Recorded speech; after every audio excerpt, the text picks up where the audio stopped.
सलमान खान के घर पर हुई फायरिंग और इस केस में हुई गिरफ्तारी के बाद अब बात बहुत ज्यादा आगे बढ़ चुकी है। इसका मतलब यह है कि इस केस में असली लड़ाई लॉरेंस बिश्नोई और दाऊद इब्राहिम की बताई जा रही है। दोनों गैंग किस तरह मुंबई के अंडरवर्ल्ड पर कब्जा करना चाहते हैं, ये देखकर मुंबई पुलिस भी बहुत हैरान है।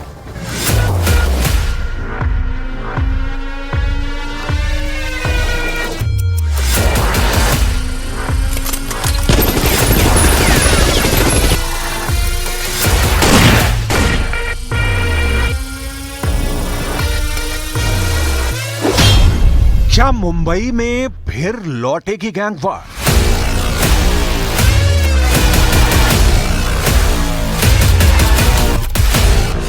क्या मुंबई में अंडरवर्ल्ड अब एक दूसरे का खून बहाएगा?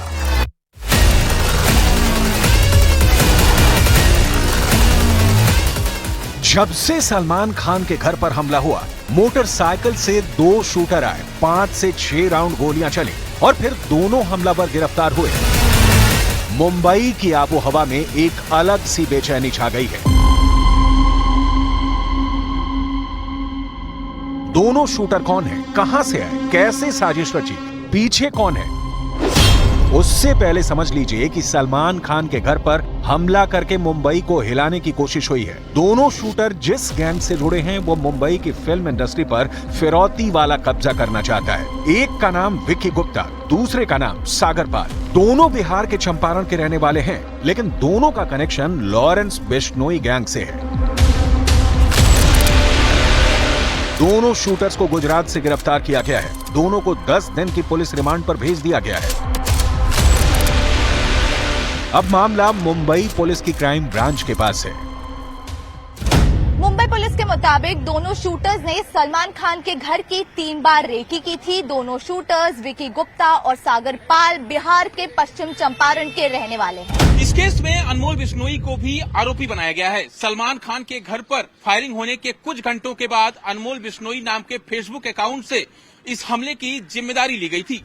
अनमोल बिश्नोई उत्तर भारत में बड़ा गैंग चलाने वाला लॉरेंस बिश्नोई का भाई है। अनमोल बिश्नोई इस वक्त विदेश में मौजूद है, जबकि लॉरेंस बिश्नोई गुजरात के साबरमती जेल में बंद है। लॉरेंस बिश्नोई गैंग ने हमला क्यों करवाया? सलमान पर अटैक करके लॉरेंस बिश्नोई क्या हासिल करना चाहता है? मुंबई का पुलिस डिपार्टमेंट ही नहीं, देश की खुफिया एजेंसियां भी इस हमले पर नजर रखे हुए हैं। मुंबई पुलिस ने शूटर विक्की गुप्ता और सागर पाल की गिरफ्तारी के लिए 12 टीम बनाई और 24 घंटे के अंदर ये केस क्रैक कर दिया। लॉरेंस बिश्नोई के दोनों शूटर अब सलाखों के पीछे हैं, लेकिन इस केस ने अब मुंबई में नई लड़ाई शुरू कर दी है, क्योंकि अब इस केस में लॉरेंस बिश्नोई के साथ साथ कराची में बैठे अंडरवर्ल्ड डॉन दाऊद इब्राहिम का भी जिक्र हो रहा है। सवाल यह है कि क्या मुंबई में अब दाऊद वर्सेस लॉरेंस गैंग की लड़ाई शुरू हो गई है? क्या दाऊद और लॉरेंस की टक्कर में बॉलीवुड के स्टार टारगेट बनाए जा रहे हैं? और इसकी पूरी जड़ तक ये केस जानी चाहिए और जो भी इसमें शामिल है उसको बिल्कुल उसके ऊपर कड़ी कार्रवाई होगी। मुंबई अंडरवर्ल्ड में दाऊद की डी कंपनी के कम होते हुए प्रभाव और मुंबई से होने वाली कमाई और चमक धमक को देखते हुए पंजाब हरियाणा के विदेशों में बैठे गैंगस्टर्स ने मुंबई अंडरवर्ल्ड पर कब्जे की योजना बनाई। इसके तहत उन्होंने मशहूर लोगों को धमकियां देना शुरू कर दिया, जिससे धीरे धीरे उनका नाम मुंबई अंडरवर्ल्ड में फैल जाए। क्राइम का वही स्टाइल, दहशत फैलाने का वही तौर तरीका, जिस तरह दाऊद ने कभी पूर्वांचल के शूटरों की मदद से अपना अंडरवर्ल्ड साम्राज्य तैयार किया था, अब उसी राह पर लॉरेंस बिश्नोई कदम बढ़ा रहा है। विक्की गुप्ता और सागर पाल की क्राइम हिस्ट्री पता की जा रही है। कई राज्यों की पुलिस से बात हो रही है। टेक्निकल और ह्यूमन इंटेलिजेंस के आधार पे हमको ऐसा पता चला कि ये जो दोनों आरोपी हैं बाइक वाले, ये गुजरात भुज के आसपास कहीं हो सकते हैं। आशापुरा माता मंदिर है, रवा पार से 10 किलोमीटर पर माथानू मड़ नाम का एक वहाँ पर मंदिर है, वहाँ पर ये दोनों आरोपी हमको मिले हैं। लॉरेंस बिश्नोई गैंग में विक्की गुप्ता और सागर पाल जैसे शूटर सैकड़ों की तादाद में हैं। लॉरेंस बिश्नोई गैंग का कच्चा चिट्ठा भी देख लीजिए। सभी चेहरे, कुछ जेल के अंदर है, कुछ फरार है, कुछ जेल से बाहर है। सैकड़ों शूटर की मदद से हरियाणा, पंजाब और राजस्थान में गैंग चलाने वाला लॉरेंस बिश्नोई आज भी जेल से अपना गैंग कंट्रोल कर रहा है। वो अब दाऊद को कॉपी कर रहा है। 70 और 80 का दशक जब मुंबई का अंडरवर्ल्ड खूब फला फूला, 90 के दशक में दाऊद क्राइम की दुनिया का लीडर बन गया। खाड़ी और पाकिस्तान में बैठकर वो मुंबई में अपना गैंग चलाता रहा। लेकिन पिछले 20 वर्षों में दाऊद का गैंग कमजोर हुआ है और अब इसी वैक्यूम या कहें कि खालीपन को भरने के लिए लॉरेंस बिश्नोई जैसे गैंग सिर उठा रहे हैं। पंजाब हरियाणा गिरोह ने बिल्कुल डी कंपनी की तर्ज पर मुंबई में अपना ऑपरेशन चलाया। इसके तहत उन्होंने अपने गिरोह में नए लड़कों की भर्ती की और उन्हें यह एहसास दिलाया कि अगर वो किसी बड़ी पर्सनालिटी पर हमला करते हैं तो रातों रात अंडरवर्ल्ड में फेमस हो जाएंगे। इस लालच में ये लड़के मात्र कुछ ही रुपयों में कहीं भी किसी पर भी गोली चलाने के लिए तैयार हो जाते हैं। मुंबई की फिल्म इंडस्ट्री खतरा पहचानती है, लेकिन सलमान पर हमले के बाद एक सुई पटक सन्नाटा सा छा गया है। हालांकि सलमान खान के घर के बाहर हुई फायरिंग के मामले में राखी सावंत का वीडियो सामने आया है।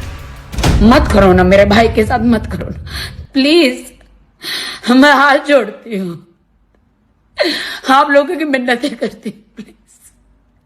वो लेजेंड है, उन्होंने बहुत सारे लोगों को घर बचाया है, सलमान भाई ने। अनमोल बिश्नोई हो या फिर लॉरेंस बिश्नोई, ऐसे गैंग्स की टक्कर डी कंपनी जैसे गिरोह से ही है।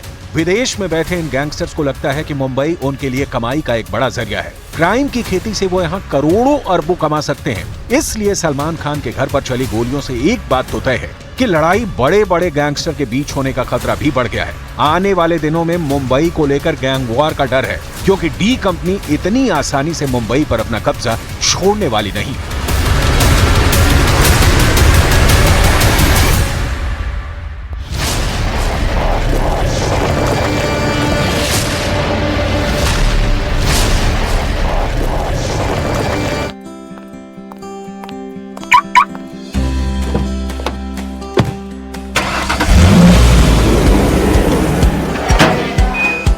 Side.